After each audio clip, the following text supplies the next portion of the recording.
Good morning, everyone. Welcome to my garden. I guess I haven't really given it a name. I've just been calling it PK's Garden, but I thought I would give it a more fitting name.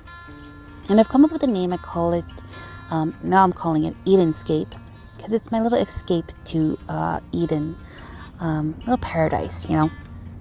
So, my little garden is now going to be called Edenscape. So if you hear me refer it to Edenscape, now you know why. But anyhow, welcome, good morning, and I do apologize for this scratchy morning voice. Still trying to talk more, so my voice is warmed up. But well, this is what you guys get. Some people might call it a husky voice is a romantic voice to have, whatever. But it's fine. I'll just talk throughout the day, and hopefully my voice will warm up. But anyhow, I thought I would introduce you guys to my little setup that I have here now. I have some garden trellises that I've installed. As you can see the front here, this is going to be my main entrance. I'm going to have the two poles there you see. These are the front gates, and all the little white poles I have around my perimeter, that's going to be the outside fences. So still a lot of plans to put in, but for now I have my garden trellises in. I'm really excited about that. This main trellis in the front gate here, it's going to be filled with flowers. I'm going to plan to put in sweet pea flowers and morning glories. Sweet peas for the springtime, and morning glories, hopefully they'll be blooming during summer and fall. So I'm really hoping that's the plan, but we'll see what happens. I also want to talk about the garden trellis heights. So these are actually made from cattle panels, which are actually used for livestock. So they're quite sturdy. They're meant to keep 1,000-pound cows and pigs, securely inside their pens and stuff. At least I think that's what I was told. And these guys will definitely hold up flowers, no problem. So here I have my garden trellises all hanging up here. The height of this thing is mainly around, I want to say 6 feet to 6 feet 1. I'm 5'1", so this is more than enough space for someone of my height. My fingertips just barely touch the top, so it has a lot of room for me to walk, a lot of headroom, so it's great. Moving on to my other trellises here, they're actually elevated up. So the boards here are, I want to say 12 feet, so a foot tall, so it's elevated a foot higher. So if my math is done correctly, this should be 7 feet 1, 2, or 3 tall, and it is, because I cannot reach the top at all. My fingers do not reach. I cannot grip the top at all. So I'm gonna have to utilize my husband to harvest from these trellises, or I'm gonna have to stand on a ladder, which might be kind of dangerous. I don't know. We'll see what happens. But anyhow, I have a lot of plans for these two trellises. I'm planning to either use one or the other. This one here is probably going to be for cucumbers, because I have a few, I think 3 to 4 types of cucumbers that I'm going to be growing. And then I'm going to grow some pole beans on these guys over here. So they're going to be the long, what is it called? The Oriental yard long. So they're going to be the long stringy ones. That's really long, hence the name. And some purple potted beans that are just going to look really pretty, just dangling, these purple pods just dangling. So I think it's going to be beautiful once everything fills up with growth. At least in my mind, that's how I see it. So yeah, that's the plans I have for these two trellises that were put in this past weekend. For now, they're hosting my strawberry plants in these buckets. They're a little dirty, covered dirt here.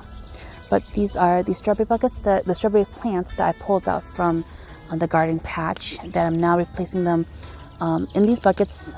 And I'm going to be using that strawberry patch for something else, mainly to grow vegetables in it. So for now, hopefully these guys will be happy in these little buckets and they will grow well for me.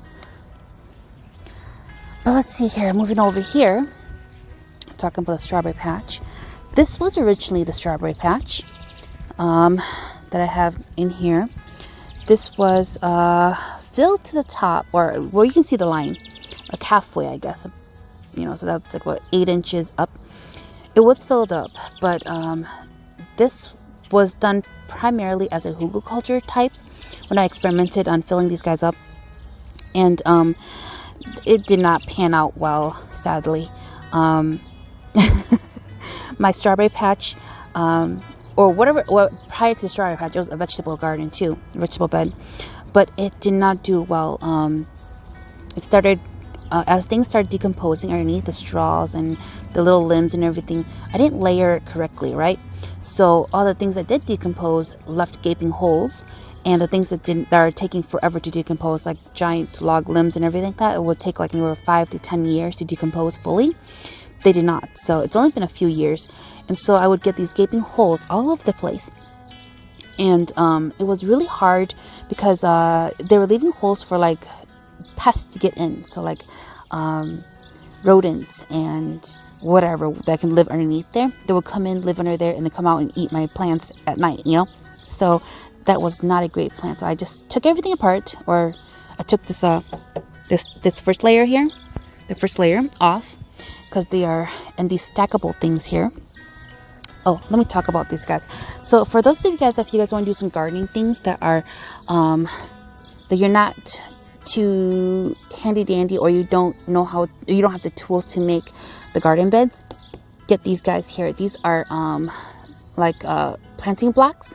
You can get them both now at you can get them both at both Home Depot and Lowe's now, and all you need to do is just buy like however tall you want it to get, and then buy the boards and you slide them in. You just slide them in, and that's it. That's all it takes, and you'll have a ready set garden bed. So it really helped me when I first started this, because I did not have the ability to really build anything, and going from building nothing to learning how to utilize these things that they have at the stores to now building my own. It's really helpful when you're starting out. But anyhow, getting back to my bed, garden bed over here. Yeah, everything was opening up with holes. Things were getting in, so I just kind of shoved everything into the holes, so filled up all the holes and gaps. And now I can see that the soil has sunk a good, I want to say, 6 to 8 inches. And so I have to fill it back up with the good soil. So, which will be my compost that I had delivered a while ago, and it's perfect. So, because today's a beautiful day compared to the last few days that we're receiving and what we will be receiving later this week, some very winter-esque weather that I'm not exactly thrilled about getting. But anyhow, today's a beautiful day, around 50 up to the low 60s. So to me, that's beautiful. I can really get out here, get this stuff filled in with some soil, much like this side over here.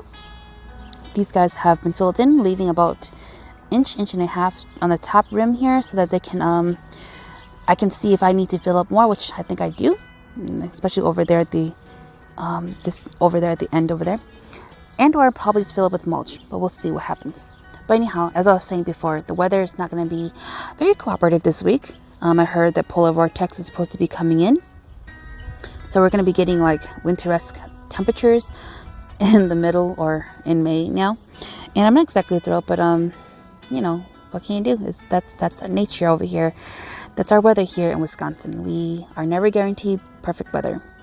But in any case, yeah, also a warning, if you have any ideas of planting out your plants from, like, you know, tomatoes, peppers, eggplants, these summer type vegetables and fruits like watermelons and stuff, don't do it.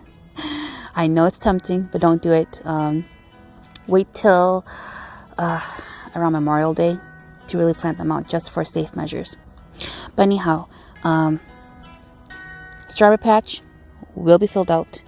We'll be turning to a regular garden bed. Lots of plans for this, and today I'm going to be using this beautiful day to fill things up, and that's the plan. So moving on to this side over here, because I'm going to really talk about some plants I have out here. But for now, I have these just to show here, some strawberry buckets. These are city pickers. that I bought from Home Depot or Lowe's, one of them. And these are really, really wonderful for if you have to grow things in not a lot of space, or you have just a garden or a deck to grow on. These guys are great for that. As you guys can see, I'm using them for strawberries that I pulled out from the garden patch, or the strawberry patch. And I'm hoping that they are going to take well.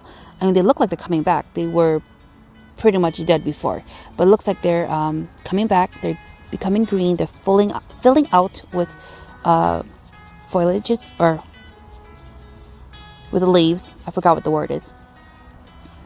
But yeah, so moving on over here. Another plan that I have for my garden is to really install in-ground beds from that white point over there all the way to that white point, because those are my fence edges.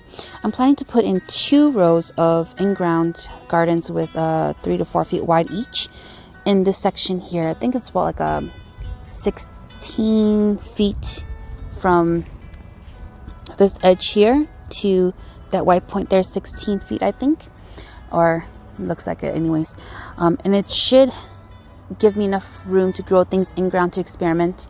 I do have very clay like soil, so from what I've heard, compost will really help soften the soil and make it more manageable. So I'm going to be making mounds, much like I am with the strawberry beds, but bigger. The watermelon beds, but much larger. So here, these guys have I want to say a good 6 to 8 inches of soil underneath here. And so over here, I'm planning to do the same thing, maybe but higher, maybe like a foot tall, mounding if I have enough compost for it, mound it a foot tall, and then to really just have them sit here. The plants can grow directly on top as they feed into the soil, because when you're gardening, you're not really feeding the plants, you're feeding the soil, which feeds the plants. But in any case, that's the plan for this year's garden. Lots of plans, still not finished. I still have to put in a lot of work filling in the garden bed, the last one, put in the panels, the fence panels, and hopefully my plants grow well from the inside of my home in the greenhouse, where I can eventually put them out here in the and all these empty spots that are looking to home some plants.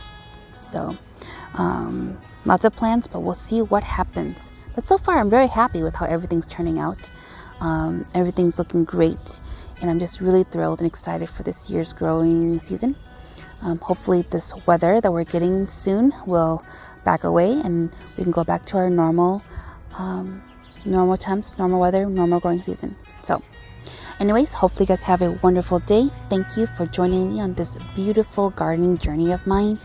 And take care, you guys. Stay safe and healthy. So until next time, have a great day. Bye-bye.